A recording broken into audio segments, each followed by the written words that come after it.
Good morning, students. We take two lecture on topic line, in which first lecture containing the vector equation of line passing through point and parallel to the vector, and Cartesian equation of the line. And in second lecture, vector equation of line passing through 2 points, vector equation of line passing through 1 point and parallel to the B bar and C bar, vector equation of the line passing through the point and perpendicular to the vector B bar and C bar. Now we move toward next topic, which is the perpendicular distance between a point and line in 3 dimension. Then topic is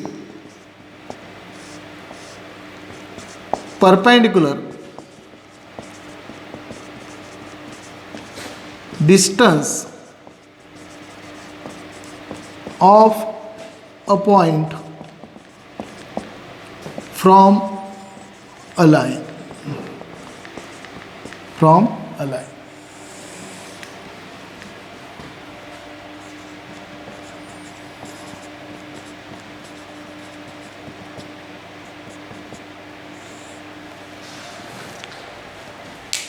Now, it is the perpendicular distance.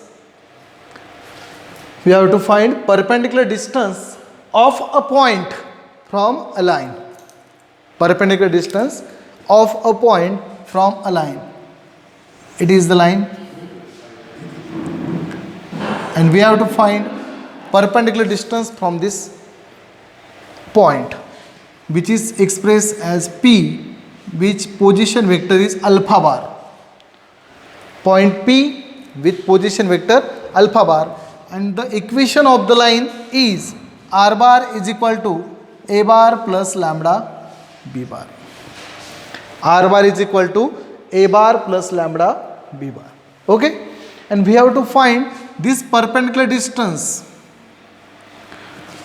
We have to find the perpendicular distance D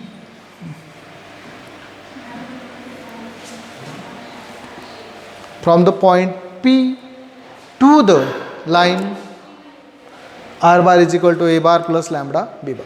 आपल्याला ह्या पॉईंटपासून ह्या लाईनचं perpendicular distance find करायचं आहे. हे आपण 2 डायमेन्शनसाठी बघितलेलं आहे. हे आपण 2 डायमेन्शनसाठी बघितले. स्ट्रेट लाईन चॅप्टरमध्ये हा पॉईंट आहे. ओके. आता आपल्याला 3 डायमेन्शनमध्ये ह्या पॉईंट Pचं ह्या लाईनपासूनचं परपेंडिक्युलर डिस्टन्स फाइंड करायचं आहे. ओके. यासाठी आपण काही स्टेप्स तयार करणार आहे. त्या स्टेप्सद्वारे जर तुम्हाला तो फॉर्म्युला कसा आला हे जर कळलं आणि त्या स्टेप्सनुसारच आपण जर एक्झाम्पल सोडवण्याचा प्रयत्न केला तर तुम्हाला तो फॉर्म्युला अवघड वाटणार नाही. पण जर डायरेक्ट जर तुम्ही फॉर्म्युला बघायचा विचार केला तर तुम्हाला तो फॉर्म्युला थोडंसं क्रिटिकल वाटेल, थोडं अवघड वाटेल. त्याच्यामुळे आपण काही स्टेप्स तयार केलेले आहे. त्या पॉईंटपासूनचं त्या लाईनपर्यंतचं परपेंडिक्युलर डिस्टन्स कसं फाइंड करता येईल, हा 3 मार्काचा क्वेश्चन आहे. बरोबर. तर step first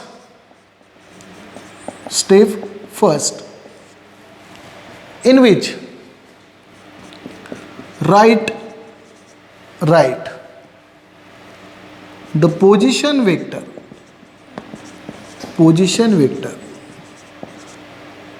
of point P तो काय असेल alpha bar, and vector equation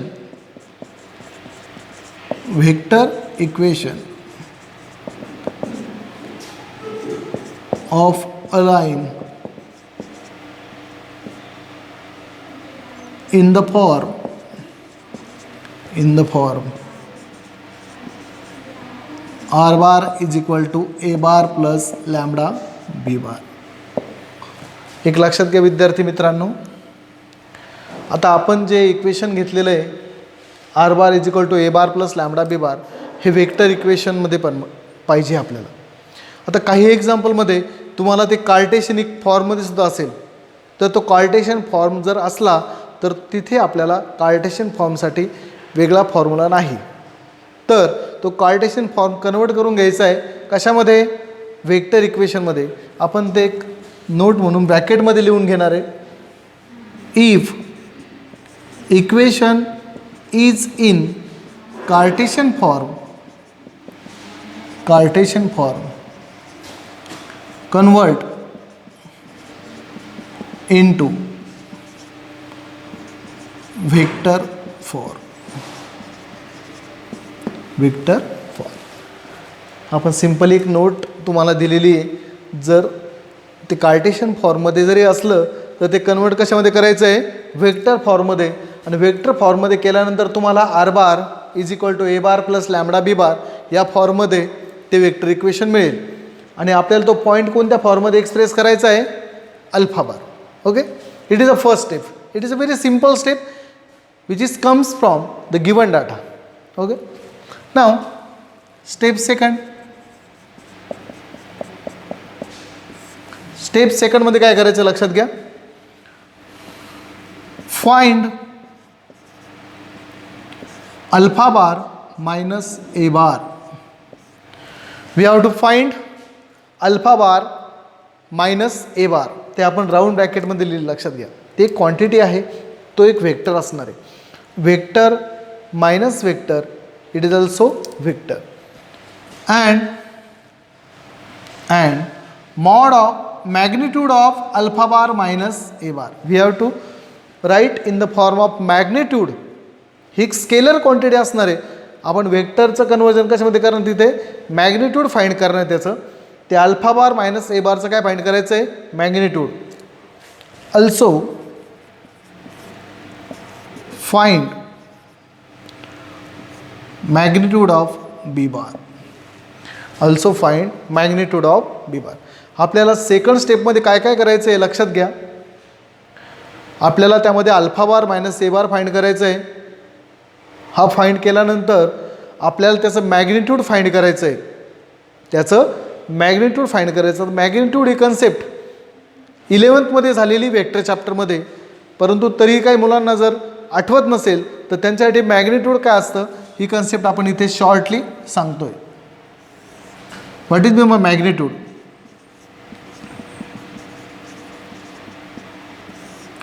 then magnitude if vector a bar is equal to a1 I cap, a2 j cap and a3 k cap. If a bar is equal to a1 I cap plus a2 j cap plus a3 k cap, then magnitude of this a bar is equal to square root of coefficient of I square, that means a1 square a2 square plus a3 square. If we have to find the magnitude of this vector, then square root of a1 square plus a2 square plus a3 square. Okay, then this magnitude is given by square root of coefficient of I square, coefficient of j square, coefficient of k square. It is a magnitude in 3 dimension. Therefore similar condition happens here. If we have to find alpha bar minus a bar, then take a magnitude of this alpha bar minus a bar. And second, we have b bar in equation a bar plus lambda b bar. Then we can find the magnitude of b bar also. Okay, this is the second step. Step third,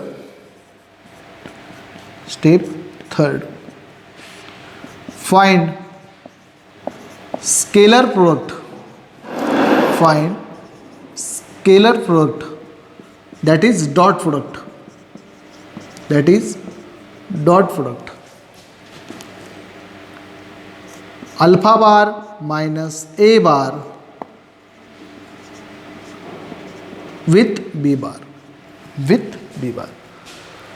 आता dot product ही concept सगळ्यांना माहिती आहे, त्यालाच आपण scalar प्रोडक्टसुद्धा म्हणतो. त्यामध्ये काय करावं लागतं फक्त, जे दोन वेक्टर आहेत त्या दोन वेक्टरचं कोइफिशियंटचं मल्टिप्लिकेशन करून ॲडिशन करावं लागते. सगळ्यांना माहीत पाहिजे, लक्षात घ्या. आपण यामध्ये डॉट प्रोडक्ट परत एकदा समजून घेतो आहे. डॉट प्रोडक्ट कसा असेल हे लक्षात घ्या. If a bar is equal to A1 I cap, A2 J cap, A3 K cap, B bar is equal to B1 I cap, B2 J cap, B3 K cap, then A bar dot B bar, it is a dot product, that is a scalar product. Therefore A1 into B1 coefficient of I, दोघांची multiplication करायची, plus A2 B2 A3 B3, it is a dot product. आपण यामध्ये किती concept समजून घेतो लक्षात घ्या. जी concept आपल्याला लागते त्या स्टेपसाठी ती कन्सेप्ट आपण शिकलेलो आहोत 11मध्ये, परंतु रिवाईज करणं गरजेचं असतं, म्हणून आपण परत ती कन्सेप्ट लगेच क्लिअर करतो आहे. याला म्हणतो आपण डॉट प्रोडक्ट, त्यालाच काय म्हणतो स्केलर प्रोडक्ट, त्यालाच काय म्हणतो आपण स्केलर प्रोडक्ट.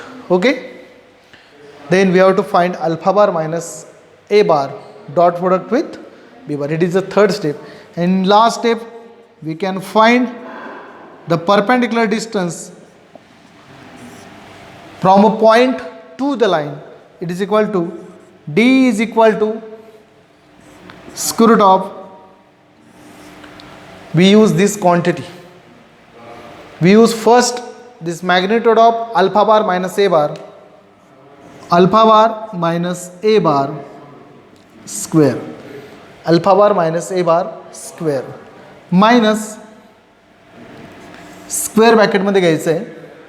आता आपण ही क्वांटिटी वापरणार आहे, alpha bar minus A bar dot product with B bar upon, आता आपण ही क्वांटिटी वापरणार mod of B bar, that is mod of B bar आणि त्याचा काय स्क्वेअर. हा फॉर्म्युला सगळ्यांनी आता नीट समजून घ्यायचा आहे. पहिली कन्सेप्ट आहे अल्फा बार मायनस ए बार त्याचा square minus magnitude of alpha bar minus A bar त्याचा स्क्वेअर. त्यानंतर अल्फा बार मायनस ए बार डॉट बी बार, हा डॉट प्रोडक्ट आपण या थर्ड स्टेपमध्ये काढून घेतलेला आहे.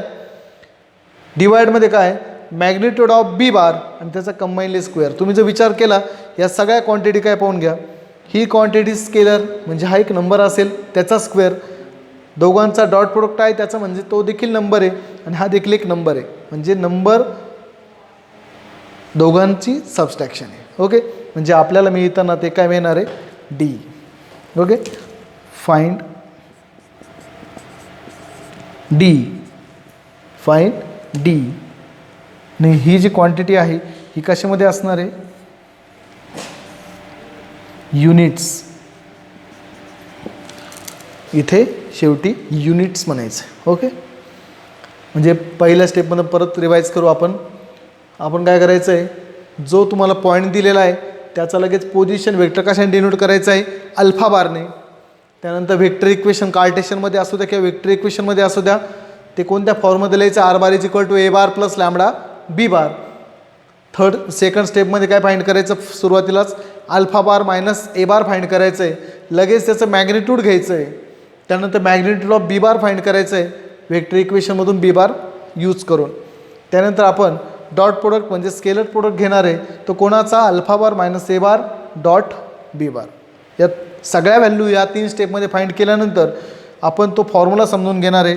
तो फॉर्म्युला काय पाहून घ्या, square root of alpha bar minus A bar magnitude square minus alpha bar minus A bar dot product with B bar upon magnitude of B bar आणि त्याचा कंबाईनली काय करायचं आहे स्क्वेअर करायचं आहे. Okay, it is the perpendicular distance from any point to the line r bar is equal to a bar plus lambda b bar. Thank you.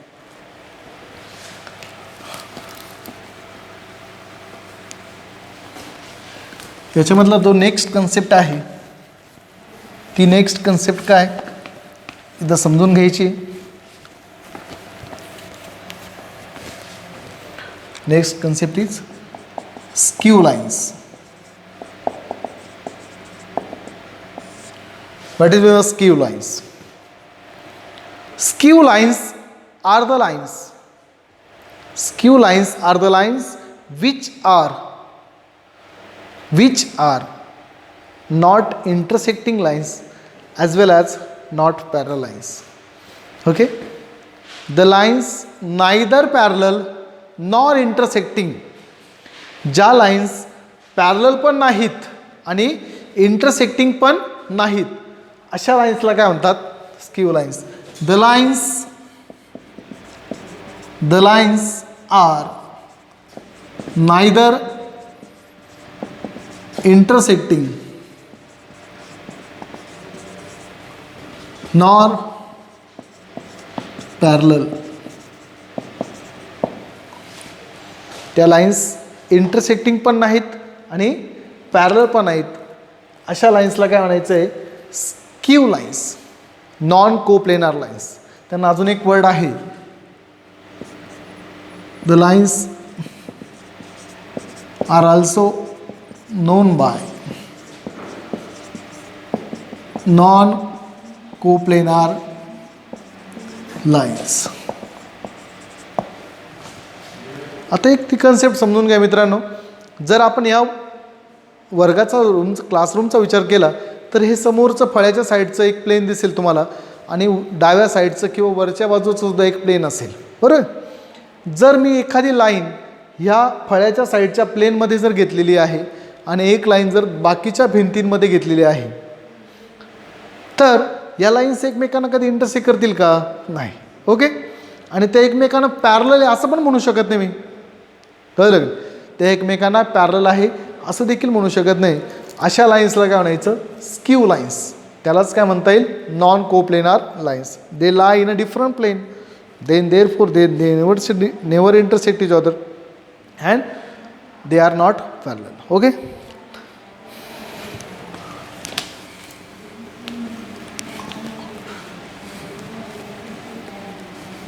Now we have to find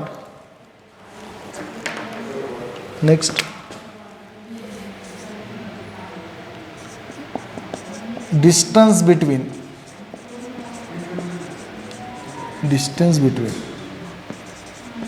two lines. Distance between two lines. Okay. Distance between two lines.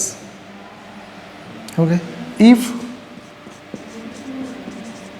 vector equation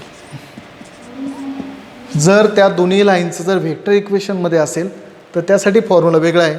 जर त्या लाईनचा Cartesian form दिला असेल त्यासाठी सुद्धा formula वेगळा आहे. Okay. त्यामधली फर्स्ट कंडिशन आहे त्याला मी ए म्हणतोय. त्यामधली फर्स्ट कंडिशन जी आहे ती आहे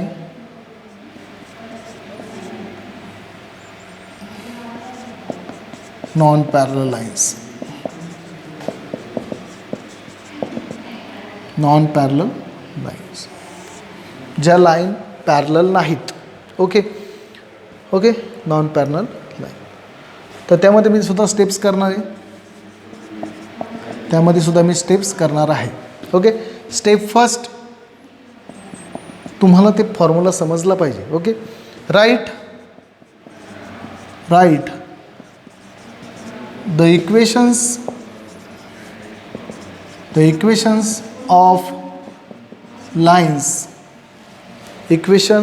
of lines in the form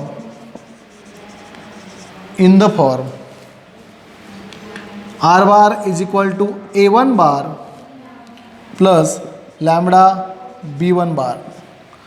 R bar is equal to a1 bar plus lambda b1 bar and r bar is equal to a2 bar plus mu b2 bar. These are the two lines and we have to find the distance between them. We have to find distance between them, and they are non-parallel.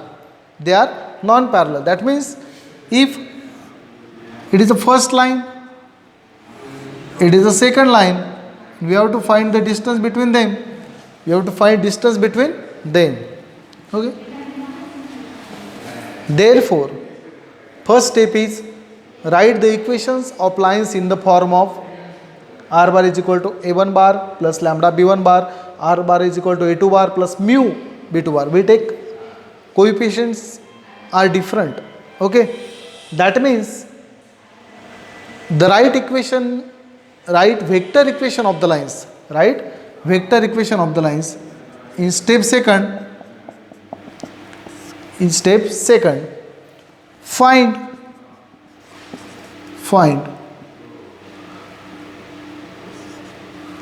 a2 bar minus a1 bar. Find a2 bar minus a1 bar and b1 bar cross b2 bar. Find a2 bar minus a1 bar and b1 bar cross b2 bar. Now it is a cross product. It is a cross product. It is also known by vector product. It is a cross product. It is also known by vector product. In 11th, we studied about vector product. Vector product. It is also known by cross product.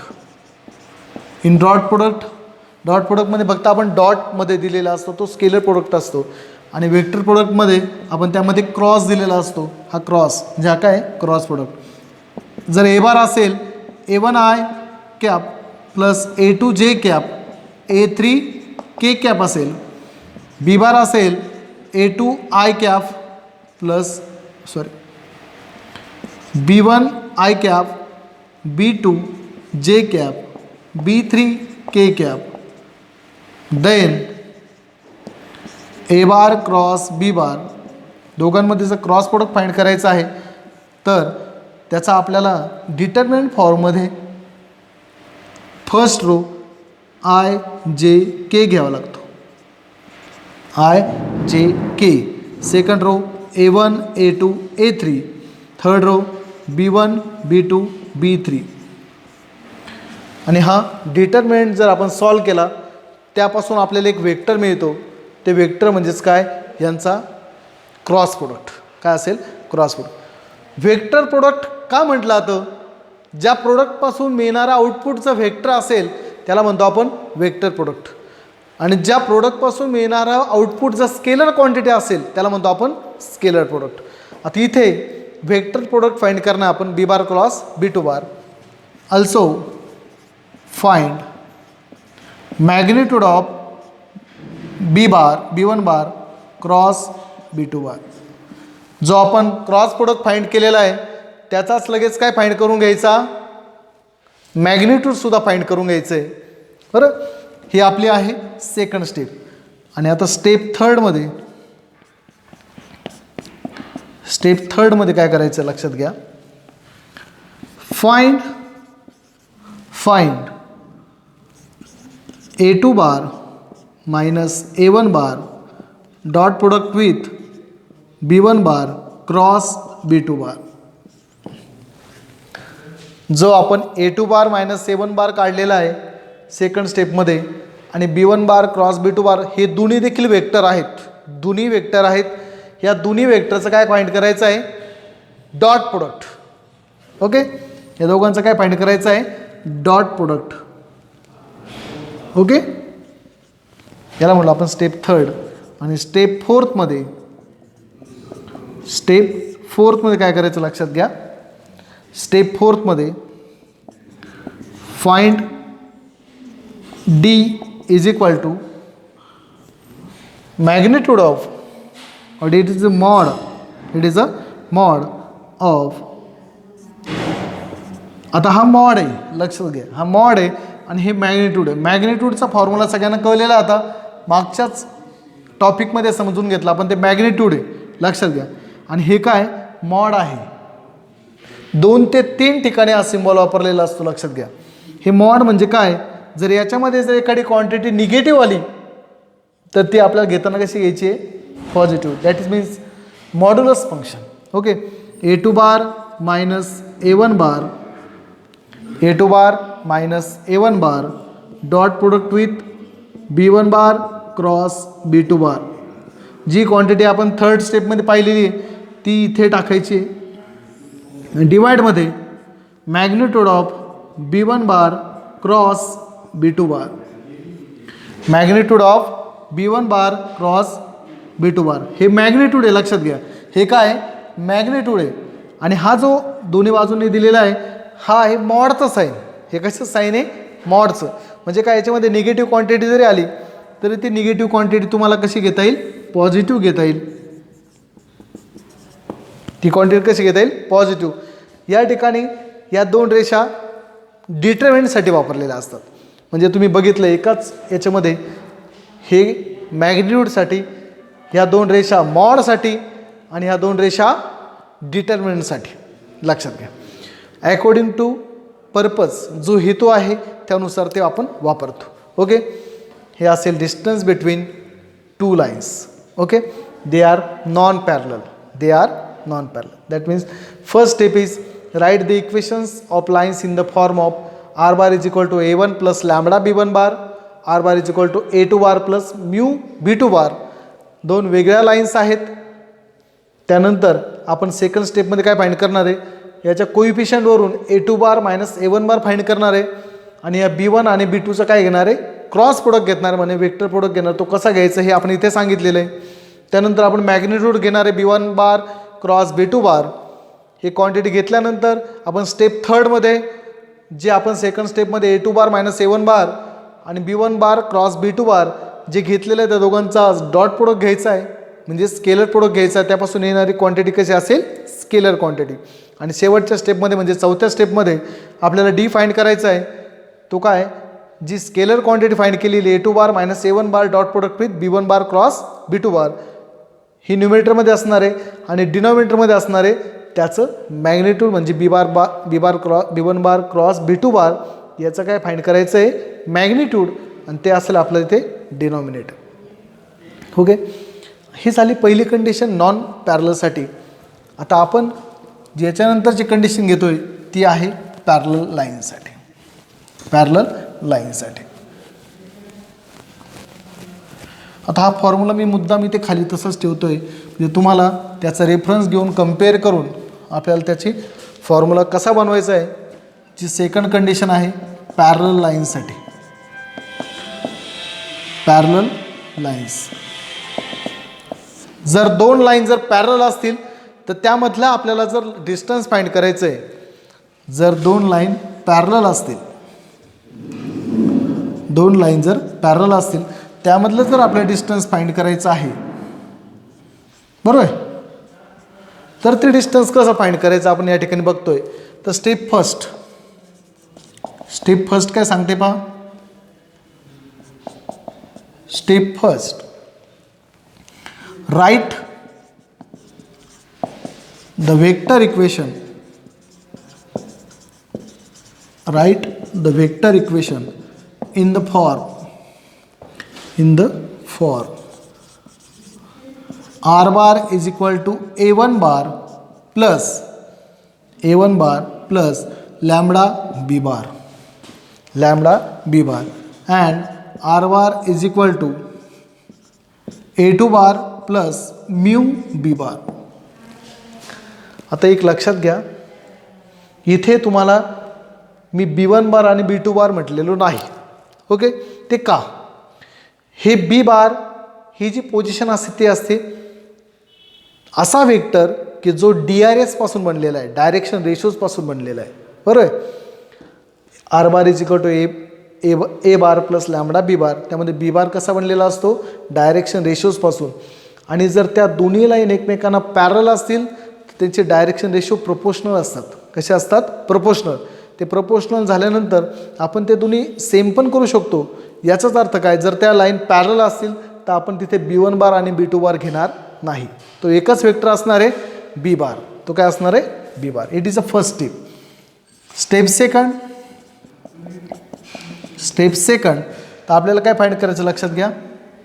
Find A2 bar minus A1 bar, same as a previous topic.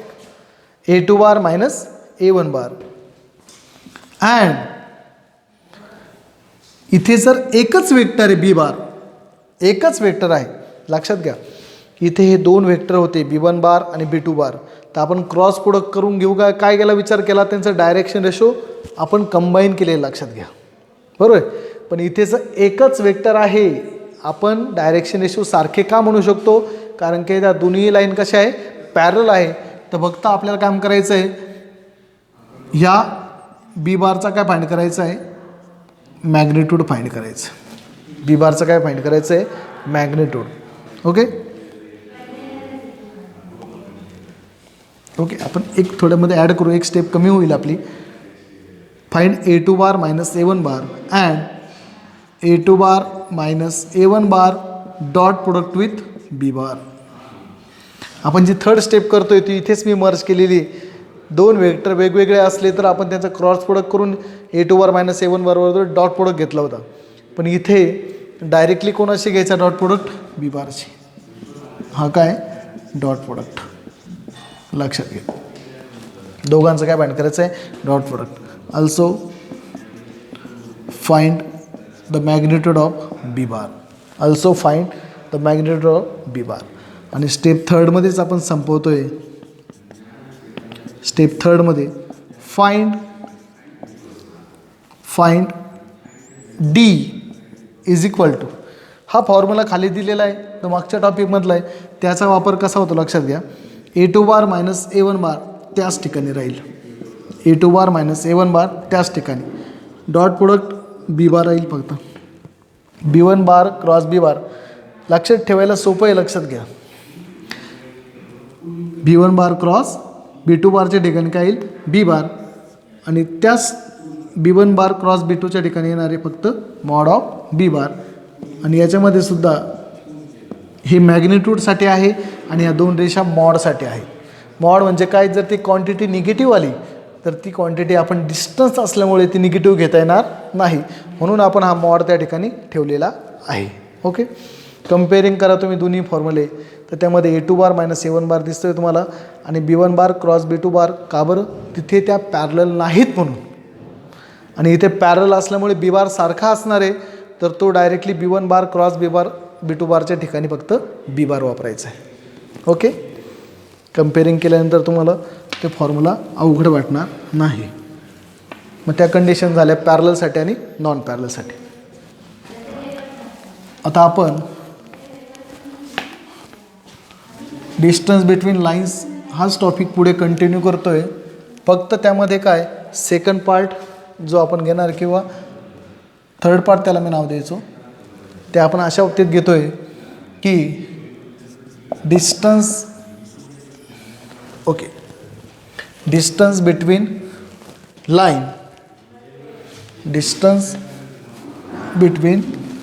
Two lines